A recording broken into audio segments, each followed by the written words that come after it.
That's why in a death-phobic culture, when euthanasia is legalized, the death phobia remains intact. It's not challenged. It's not softened.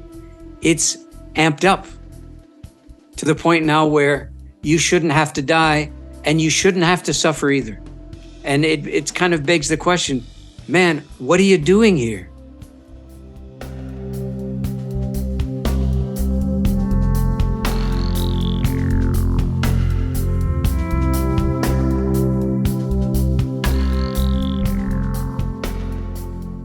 Hi, everyone. It's Raghu, and I'm back with another edition of Mindrolling, and I'm back with somebody we just said hello for the first time, Stephen Jenkinson. Stephen, thank you for being here.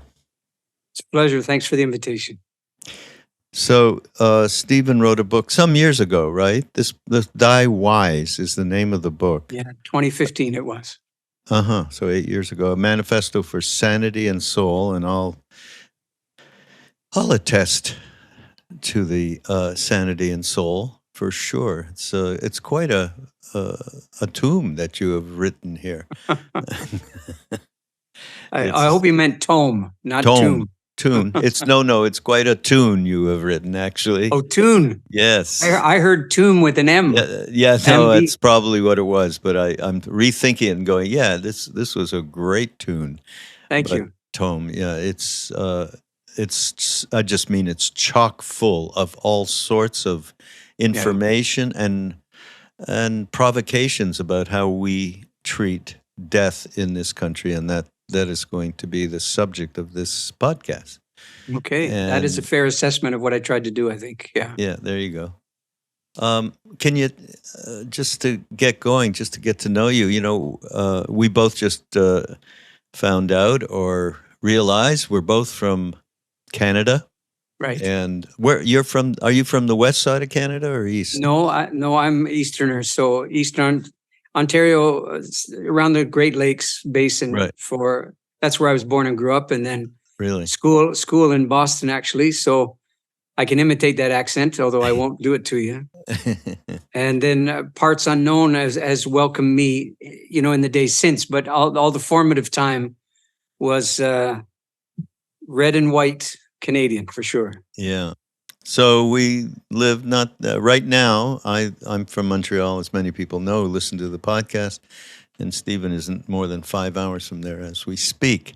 So just a little bit about, I guess, I remember reading that you remember stuff when you were like 3 years old about what in the hell is this all about? What is this sky? What is, the curious questions. Can we start there to give an idea of what led you to be such a profound life involved in this particular subject?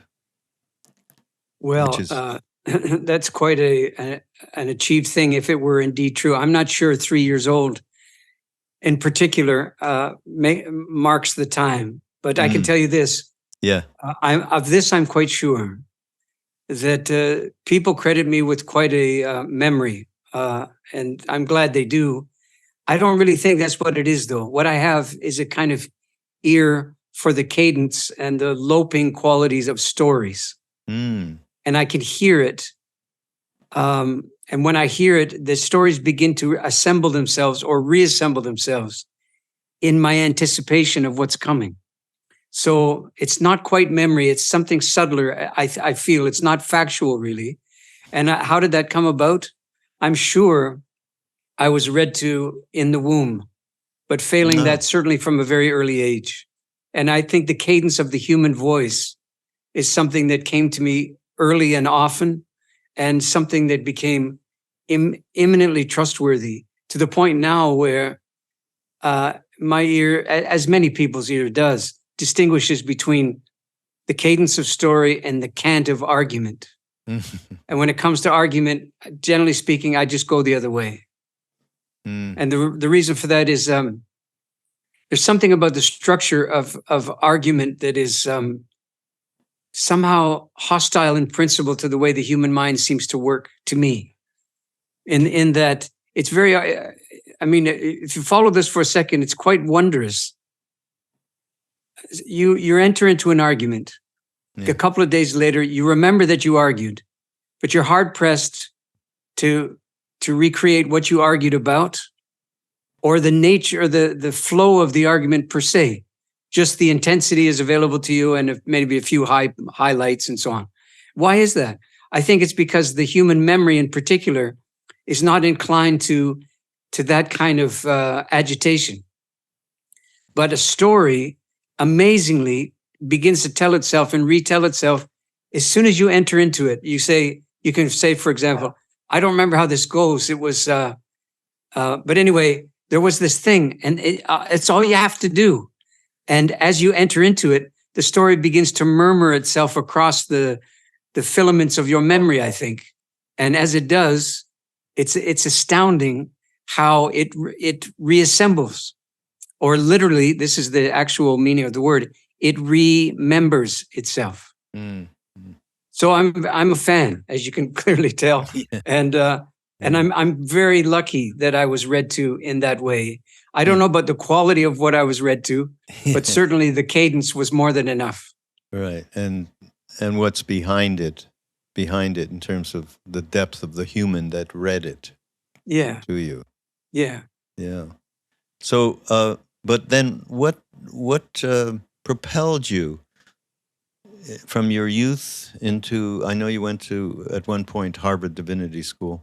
Right. What propelled you into that direction? Yeah, that's a good question. I tried to get into the priesthood of, as I like to call it, something or other, when I went to Harvard in the late 1970s. And a niggling detail emerged in the interview process. And that was that I had never been to church of any description, kind, or stripe. Now, I didn't think that was a big roadblock to joining, but clearly the powers that be thought otherwise. And I think in retrospect, they were right. They wouldn't have me. And I think that was wise on their part. Mm. And so I had to find some conduit for whatever that was animating me and manifesting me. And the thing that I tried to translate into priesthood or devotional life, I had to find another translation. And I don't say that with any animus at all towards any organized religion. I mean, I genuinely mean it. I'm not really an organizational guy, so I think it was wise for all concerned. Yeah. And somehow, and I don't take a lot of credit for this, I've seemed to have fashioned a kind of alternative monastic proposition for myself. Uh-huh. And I don't live the full life of self-denigration and so on that you might equate with monastic life, but the sense of devotion and the notion that things are not what they could be and probably should be has been there for a long time. And I've had to translate away from grievance and towards grief and something in the order of, okay, so what's to be done? In other words, now that the gods have spoken and we are in the state that we're in, what's to be done? That seems to have occupied me deeply for the full duration of the second half of my life. What about, do you have any connectivity at all to Eastern? Have you studied Eastern mysticism? Not in the least, actually. And it is a obvious gap in my education. I had my hands full with the West. That's the way I've come to understand it. The West is a two-fisted operation, and they've received, or we've received, the sum total of my focus and my, if I can use a technical term, my give a shit. Yeah. But I do notice, Stephen, in this book, that why I asked that question, because there was some connectivity, at least maybe because I studied there a lot and lived there a lot. Maybe I'm connecting stuff that maybe isn't there, but I did get that as reading through the book. Yeah. I do get that. And I don't have any axe to grind about the resemblance. I'd say, well, I'll tell you a story that says it better than just a one-line observation. Okay.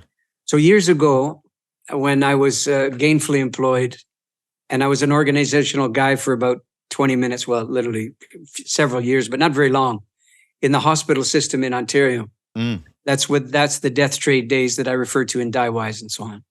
And the phone rang, and there was a woman calling me. She was the executive director of the Native Canadian Friendship Center. And she was inviting me to come talk there, which was, on the face of it, unusual and worthy of some questioning.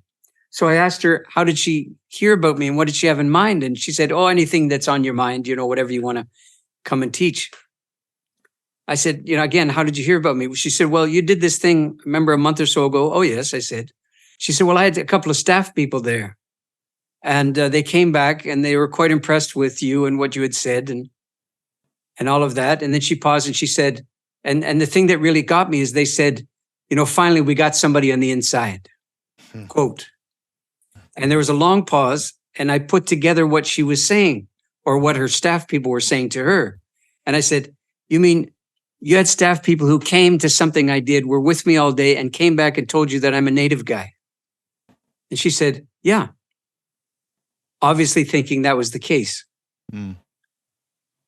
So what I'm saying is, in this particular example, these people heard something that was familiar enough to them that they did a kind of involuntary math and figured he's got to be a Native guy because where else would it come from? Yeah, yeah.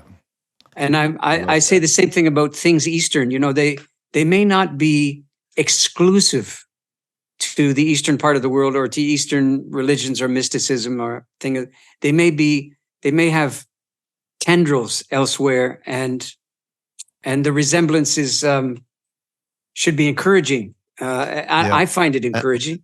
It's not a consequence of devotion. It's a consequence of, I don't know, an interesting kind of resemblance that somebody who comes from where I come from could be at first pass at least mistaken for a kind of Buddhist positive guy. Yeah, yeah. Well, I don't know what you know about me or particularly somebody who died recently, 4 years ago, who I have worked with and been close to, Ram Dass. See, everybody out there, we have really not talked at all, and this is all sharing our lives together on this podcast. So he introduced me. He's a big cultural and countercultural figure, Tim Leary and Richard Alpert, which you do know. And he went to India and he met his guru, and I met him in Montreal, of all things, when I was running a radio station there. Anyhow, long and the short, I wanted to, the stories were extraordinary that he was relaying about this being. So I did get there and I did meet him. And the connection here to what you're saying is this. The very first thing, over many days of my first being there, there was a few Westerners, we were young hippies in our early 20s, in early 70s. It was all about, there's only one, he didn't speak English. It was all through translators and so on. And I'll be colloquial in terms of what what he said, the transmission was, there's only one thing going on. There is, in Hindi, it was called Sabek. It's all one. And you go, Christ, Krishna, Hanuman, Buddha, Mohammed, one. There's only one thing going on. And we got it demonstrated to us in many different ways over the 3 years we were with him. I was there a year and a half.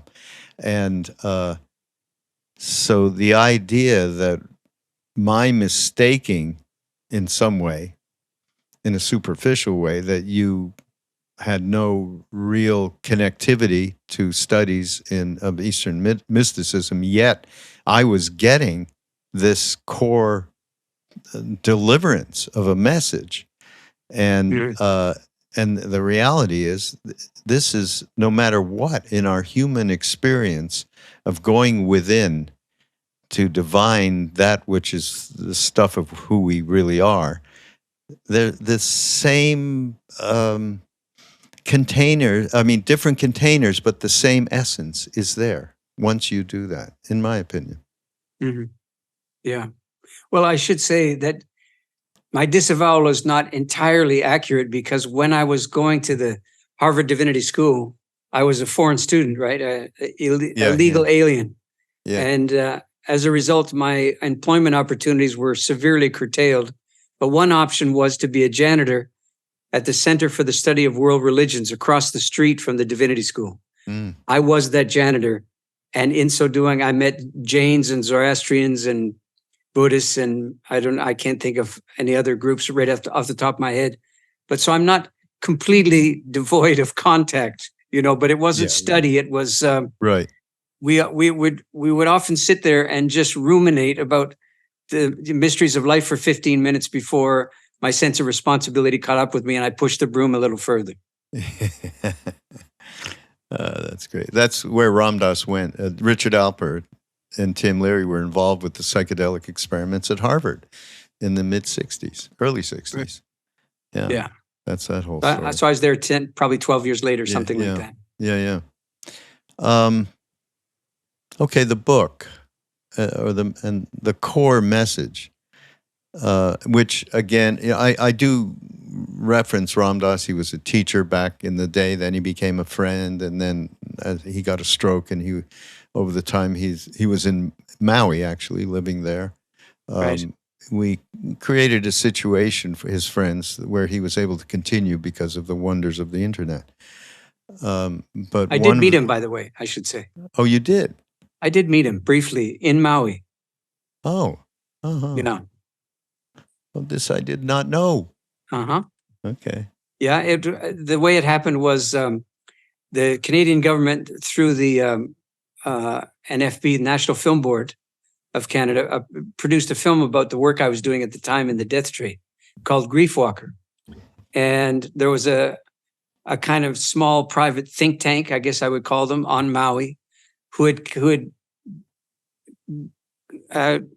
were alert to the existence of the film, got in touch with me, asked me if I'd consider coming to Maui to teach this material. And they said, we have a board of directors. We're going to show the film, and we're just seeing if you're interested, and if it's unanimous or if the majority rules, then the invitation will be formal. And so Ram Dass was the third person on this triumvirate of decision makers about whether I was going to be invited to Maui or not. And apparently he didn't like the film, or he didn't like me, or I don't know which of the two.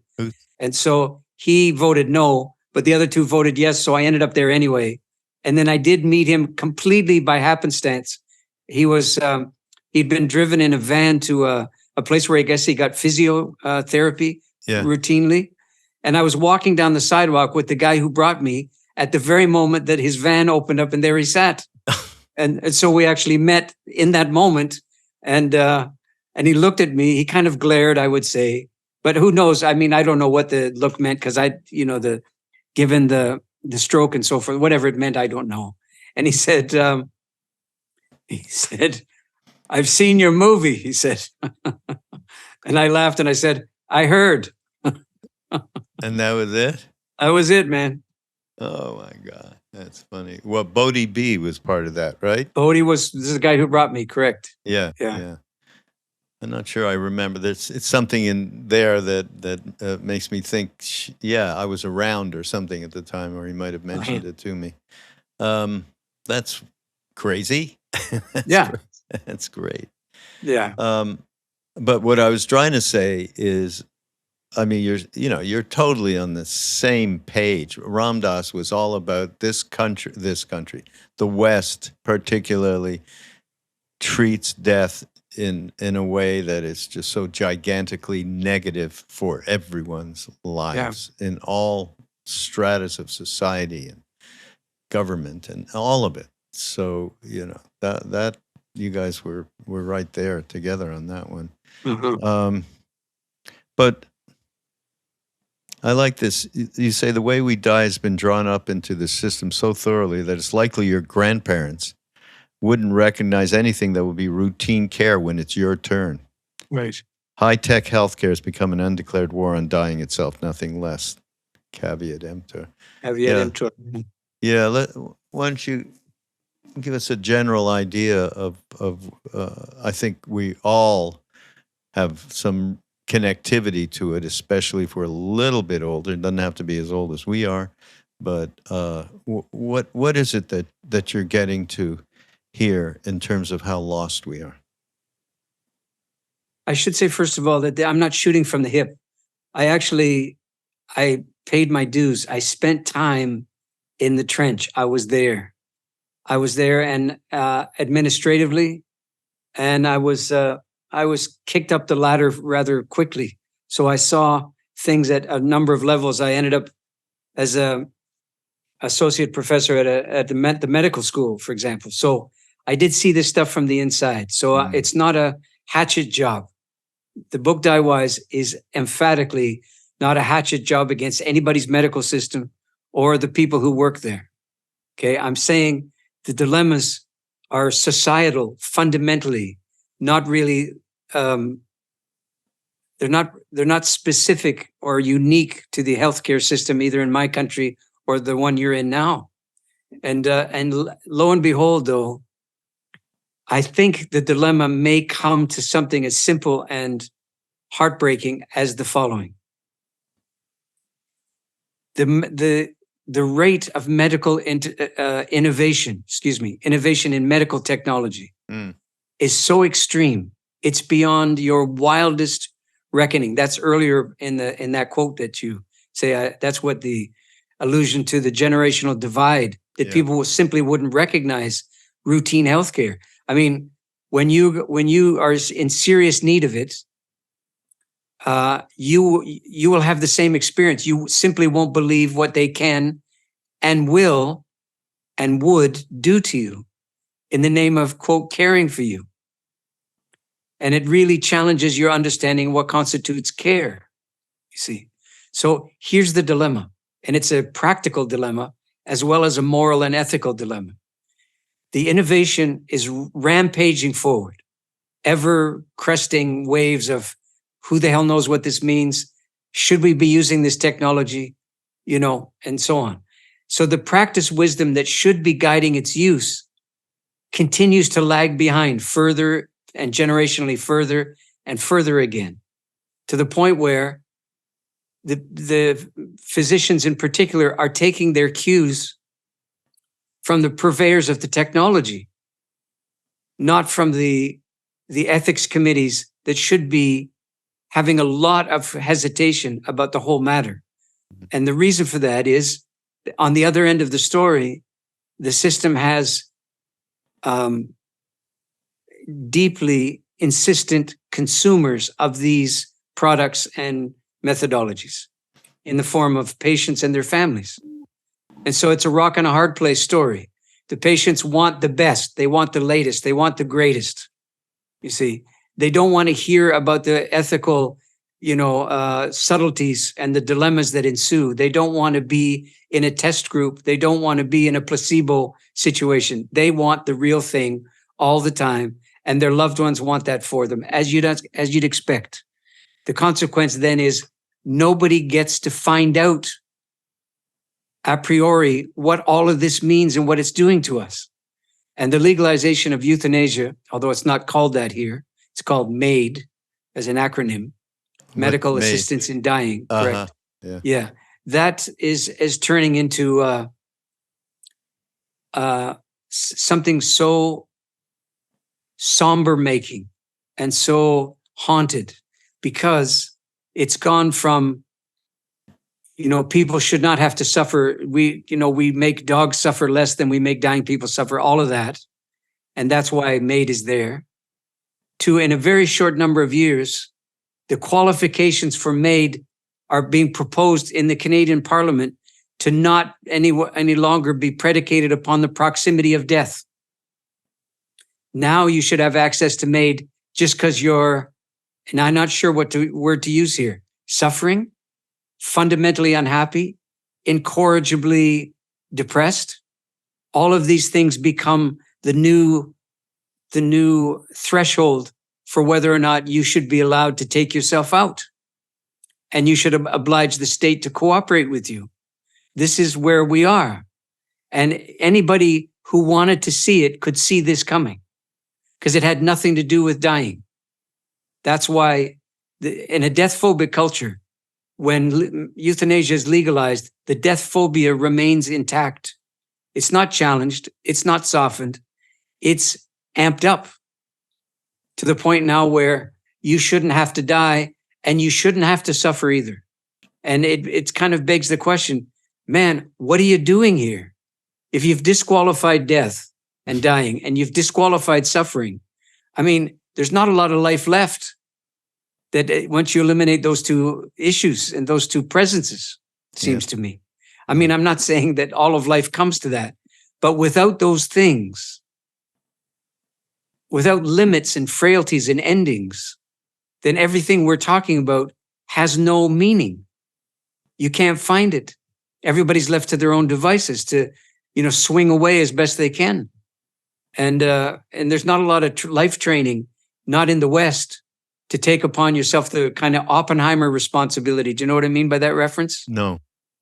Well, of course, the film's out now. I haven't seen it, but if you're old enough, you're generally you're aware of his story, and that he quotes the Bhagavad Gita at the moment of the detonation in the desert. And he realizes that something is now afoot that can't be caged again and won't be. And he goes further and he says, we have taken the power of annihilation into our hands. Who among us is qualified, readied, capable? And the answer surely is no one. No one is. And there we are. And within how many years? It was brinksmanship all over the place, and Kennedy and the Bay of Pigs and the whole thing. And how far away are we now with Chernobyl and the war in Ukraine and Putin saying what he's saying and threatening and saber rattling and so on. And all of this comes from the fact that, we could have done the thing. And I have no opinion about whether, that technology should have been dropped on people in Japan. And I don't know, it's vast. And did it save lives? It's very hard to say that you killed lives to save lives. Yeah. But maybe at some level, there's a case to be made. I can't make it. But God knows now we're in the backwaters. We're in the backwash of something that no one really anticipated. The same thing in a more muted fashion is happening with medical technology, it seems to me. Yeah. Wow. That's why I wrote the book. Yeah. Yeah. Like I said, it's not a slander. It's not an expose. It's a plea. Well, at the core of it all, Stephen, is it not that one word, fear? And do you think, I believe that's kind of the work that I've been doing and that we do in terms of, continuing the teachings that we've been given from India, from this particular being, is to address fear and separation. Well, yes, indeed. Fearful people are scary people. You don't know what's going to happen when people are deeply invested in their fears and rationalize their fears, mobilize them, attach them to a creed of some description, assemble a core of grievance around their fears. Yeah, that's very tangibly dangerous business. So yes, I'd agree with you. Yeah. But I think just the basic human fear of death, which is endemic in every being. Some beings have dealt with that fear through various methodologies, perhaps, and they're not subject to this polarization that really you're talking about. You know, the polarization of completely not making any kind of approach to the reality of life, birth, life, and death. Yeah. You know, I mean, here's something from the book. I have seen waking up expecting to live. This waking up expecting to live is an amazing thing, right? I have seen waking up expecting to live every day on the job, and I've seen what it does for us. I've seen that there's a diminished ability to suffer. There is little instinct or capacity for grieving. There's a headlong flight away from discomfort, hardship, dying. There's a degree and a kind of depression here that would be declared some kind of emergency if it were known to be the widespread thing it is. Waking up as we do is job security for all the mental health professional in your yellow pages. I love those few lines.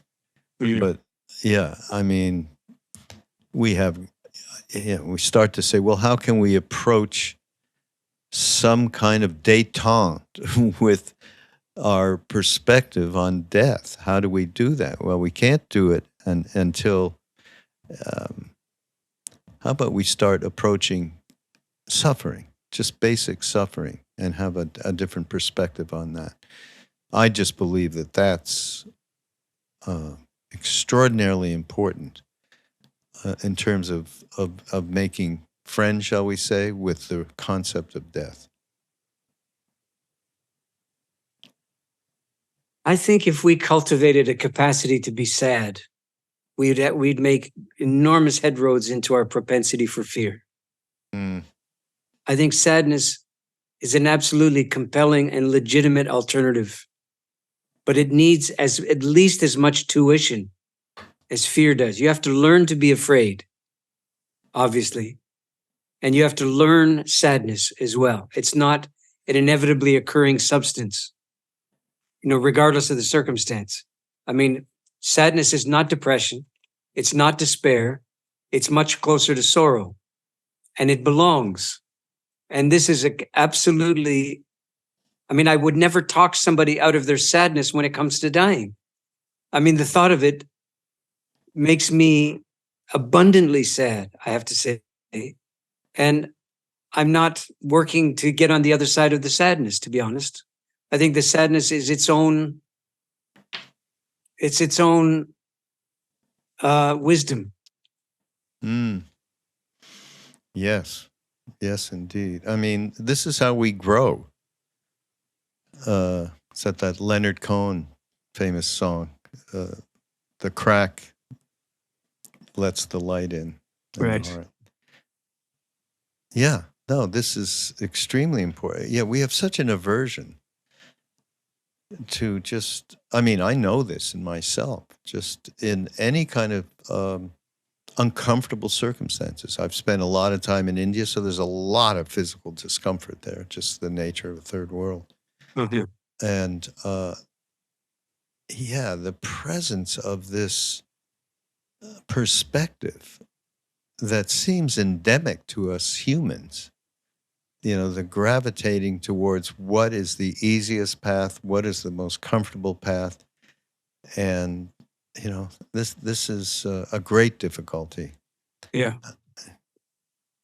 Sadness, I would say, is life affirming.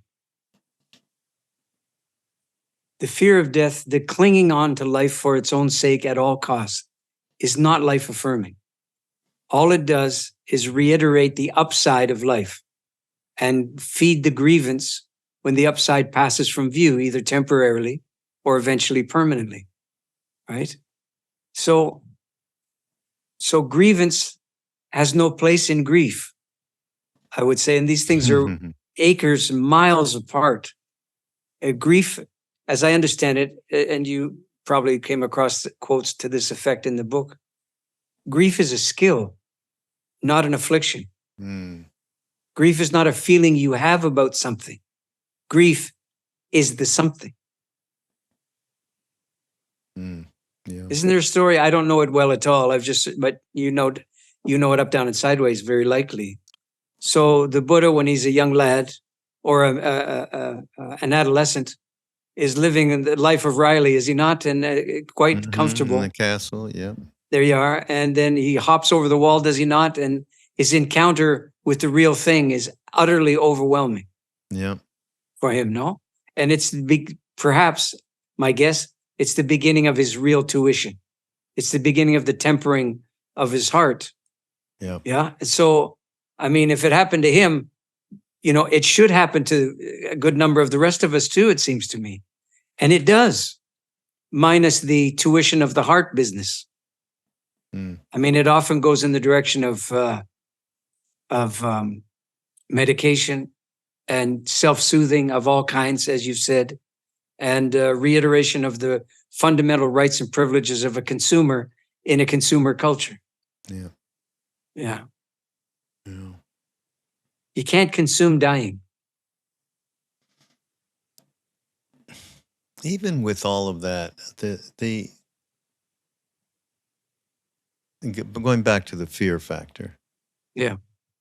Even though, yes, I mean, the advancements that society has made and worldwide to keep you alive longer, which is the basic desire of people who encounter death. I mean, everything I've seen, you're there day to day, and you have far more firsthand experience. But that seems to be what is going on. Even with that,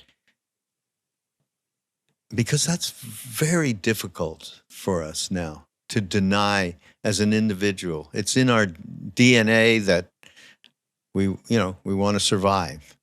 So not to take advantage of the enormous advances made in medicine to help you survive. I mean, to me, that's I'm not sure how that issue can be bridged, in a way that makes sense, which is part of. I have a suggestion. Okay. I have a suggestion.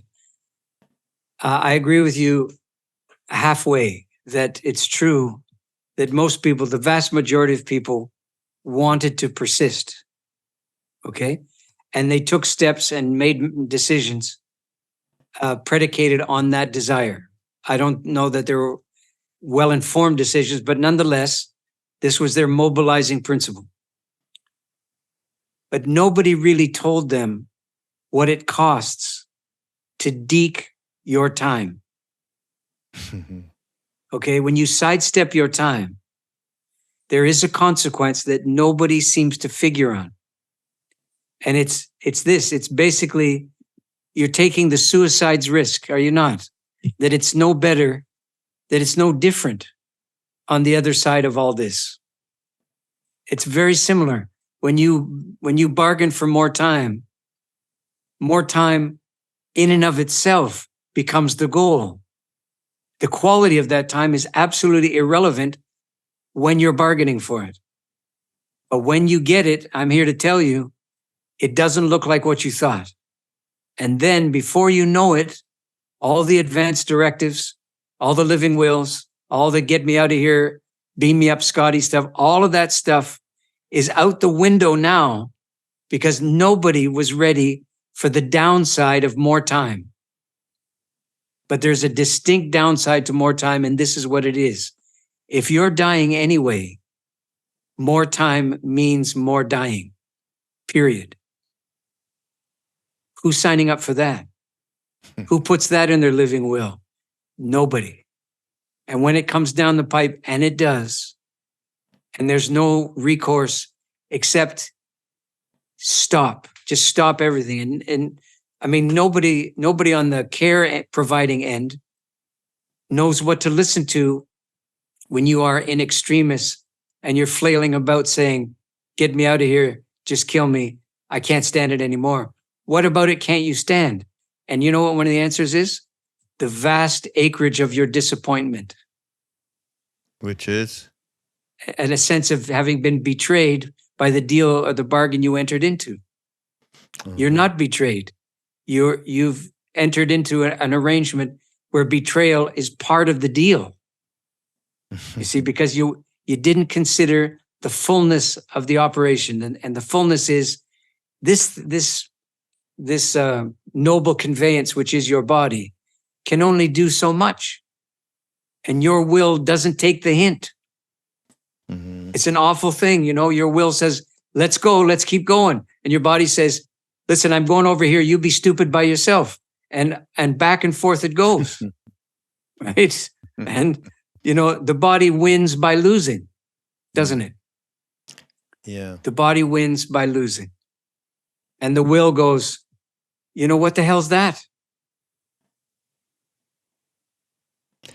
So that's what kept me busy. Yeah, no, absolutely. I mean, but even with all of that and recognizing most people end up in this particular situation of elongating their lives through medical interference, waking up every day, here I am again, and I expect to be kind of attitude. I think, though, still, like you use the term will versus body, right? Will, I take that. Ego could be another word, could it not? Could be, yeah. Yeah. I think, in my tradition, shall we say, legacy, whatever, Eastern thing, there is a lifelong practice of moving out of that mind, story, will thing into the intuitive place, shall we call it? You want to call it soul, Buddha mind. There's so many different words for this, but something behind this thing, way inside of your place where you hold trust. That if that is worked on, even given these other circumstances, which are pernicious, there's no doubt about it, you know. Yeah. If that perspective shifts enough, there may be a better opportunity to relate with the transition, basically. Surely. That's my surely. thought. And I think the flip of that, the other face of that, is that there's such a thing as too late. And as the sooner North Americans hear that phrase and feel it in their bones, the better for all concerned. There is such a thing as too late. Yeah. Baby, stop waiting. Yeah, I totally agree. I speak to next generation through this podcast or other work that I do, and say, this is, we're talking about something that you may be inclined to completely dismiss because of your age. Right. But this is a way to live more fully now, right? To engage yourself in this way.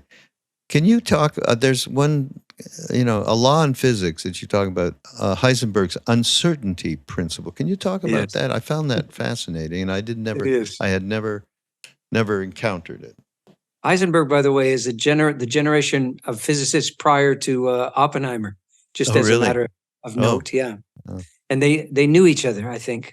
Uh-huh. Anyway, Heisenberg's uncertainty principle sounds wonky and carnivalesque when I'll describe it to you, but the consequences are really quite something.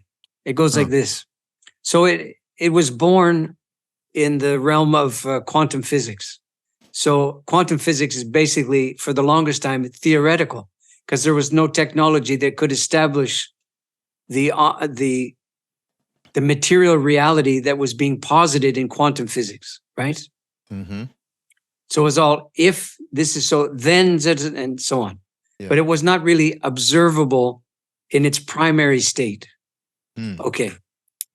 And so then they've developed certain technologies that enabled them to arrest certain, I can't do justice to this on the physics level, but to arrest certain base elements and make them observable, okay?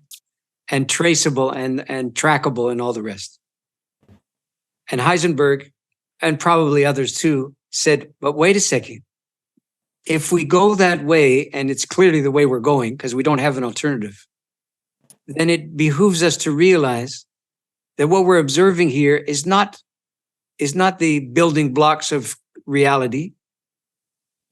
What we're observing here is the consequences of our intervention into the building blocks of reality. So we're forever looking in a kind of intervention mirror or interference mirror, right? And those are the consequences that we interact with. The upshot of what we do. That's what he was saying at the level of physics, but you can hear the not only the rational, but the ethical other side of that, which is forever mistaking your take on things for the things. Yeah? Yeah. I mean, you speak to it really well also in the book. The idea is the true nature of a thing is very available to you, provided that you obviate yourself to the point where you are purely receptive when you are a non-event in the process of observing. You get out of the way, and now you're capable of objectivity. That is a gigantic spiritual truism. It seems to me objectivity would be best understood as the view or the perspective from nowhere. Yeah, or no preferences is another way, perhaps. No particulars, maybe. Yeah, all of the above. Yeah.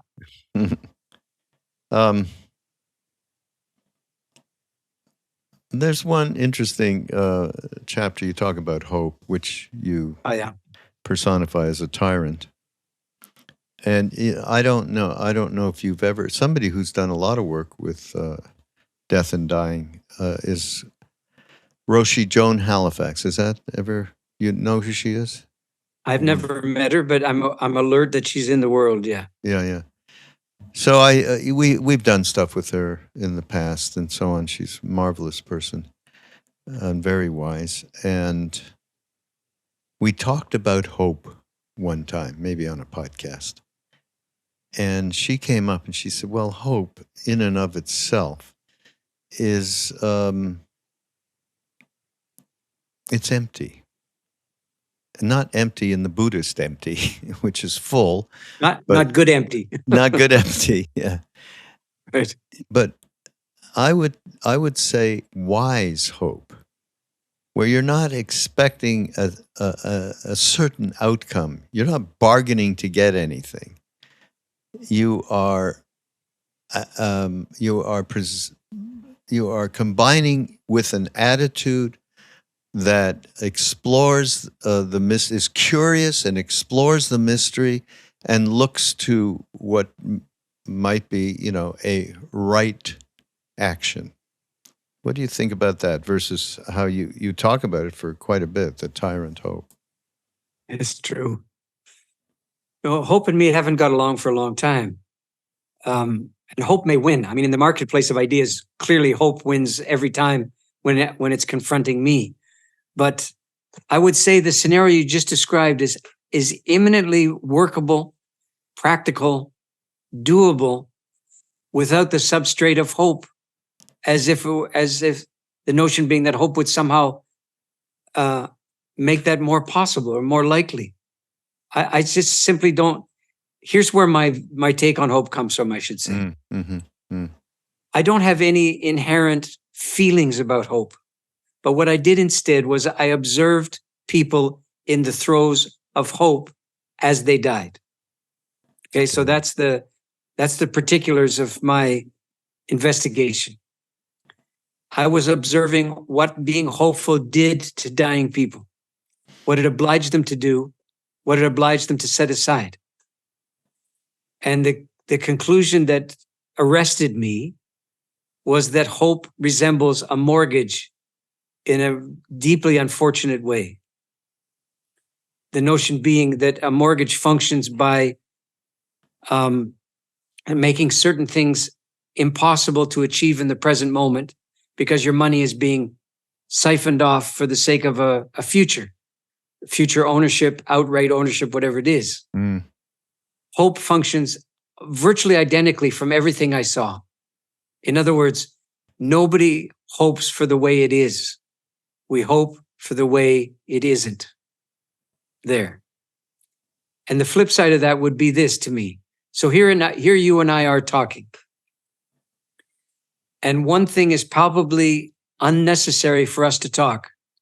And that is us hoping that we're sitting here talking. We don't have to hope that. Yeah. We can do it minus the hope. Now, I'm not an idiot. I mean, I can certainly observe with the best of them the apparent payday that hope seems to bring to people who are going through it. I get that part. I really do. I get that part. My caveat, my warning signal is this. At what point do you get to stop being hopeful? When is the payday of being hopeful? Or is hope a little bit like a crack habit? That the more hope you have, the more hope you need. The more hope you need, the more hope you have. And there doesn't seem to be a statute of limitations on the whole arrangement. Particularly if the hoped for thing never comes to pass. Which in the death trade, it rarely came to pass. So dying people were dying with their hope not reconsidered, but annihilated instead. You see, and you know, an element of that would be, how many times was I asked in interviews in those days and even now, did I find that people with a spiritual or religious orientation to their lives somehow miraculously had better outcomes than people who were, you know, the great unwashed, non-aligned crew? Yeah. And my answer routinely was, nope, I didn't see any particular upside or benefit that exhibited itself amongst the devoted when it came to dying. And here's why. Because their devotions were crafted not with the realities of dying in mind. Their devotions were crafted, and their understandings, I should say, were crafted to keep the realities of dying at bay. That's how it actually worked itself out. And then it's a terrible come down when you realize that your devotions, when it comes to dying, it's dying one, and your devotions, nothing. What's the reality, Stephen, of dying? What's the reality? Well, I think I used it in the plural. So I think I find it more opportune to say the realities of dying. Realities. What I mean by that is that it's bigger than you. Maybe I'll tell you briefly the story. I took my son and his young friend when they were about 7 or 8 years old to the local friggin' carnival or crazy place, you know. And I hated the rides because they made me nauseous. But they're desperate to go on one, and they had to go with an adult. So I volunteered reluctantly, and it was one of these things that they just hauled you up to a Jesus unholy height, and then just dropped you. And you're on some kind of bungee thing, so you know you're rescued at the last minute, and annihilation was averted. This is supposed to be fun. Well, I was beside myself with terror as we were being raised higher and higher, so that you could see from King City, north of Toronto, you could see Niagara Falls. I mean, I thought, this is just wrong, and this is no visible means of support, and it was god awful. I couldn't speak. Okay, when I finally could get a word out, and I had these two young guys on either side of me, I just said this. Sorry. I mean, I'm laughing about it now, but I was absolutely terrified. That's as close as I've ever been to the momentum of dying, where this thing is hauling you up and you have no recourse. And all your investment in personal development and you know, the range of certainties that you rely upon, these things don't obey the realities of dying. And the realities of dying simply don't consult your belief system. In other words, as I understand it, death is a deity. And so it needs to be learned, right? And it needs to be, in a sense, accommodated, if not welcomed. That you exercise a degree of kind of a radicalized hospitality that doesn't seem naturally occurring, because it's not there to win. It's there so that life prevails and you finally and epically and elegantly don't win. So you know that great line from, I believe it was Rilke. Rilke's great, and if it's not Rilke, maybe it should have been, but it's the gist of it was, we're not here to succeed. We're not here to win. We're here to be defeated by greater and greater things. I don't know that. That's phenomenal. Yeah. So death is one of those things. Yeah. Yeah. So we're at the end of our time, but I found something in the book that I think it's a nice way to close this conversation that I want to read. Waking up each day is a gift. It's a gift that is not reward for playing by the rules. It is a gift from the gods, giving each living person the capacity not just to go on, but to go on as if he or she has been gifted, to go on in gratitude and wonder that all the things of the world that keep them alive have continued while they slept. Wonder, awe, and a feeling of being on the receiving end for now of something mysteriously good. That's pretty good, isn't it? Yeah, it's effing great, Stephen. Thank you. I'm thank you for reading that out loud. I don't read my own stuff, and to hear it, especially with the generosity with which you pronounced it all, it was a delight to hear it, actually, and I quietly admire that guy at that time. Lovely. Anyhow, everybody, this is a book that I highly recommend. It'll be in the show notes that we'll link it up so you can get Stephen's book. And Stephen does a lot of, I don't know if you do workshops anymore, but I know you speak around the world, basically. True. And we'll get a website and all of that to you, or social media, whatever, so you can connect.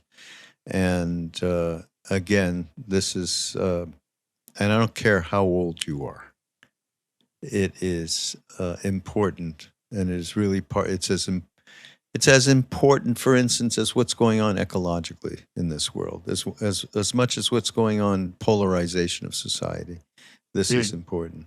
So thank you for being here, Stephen. Amen. Thank you for the invitation and for the kind considerations that what I've been trying to work on, you let them in for. And it's really very kind. I appreciate it. All right, everybody, this is Mindrolling on Be Here Now Network. We shall see you next week. Bye-bye.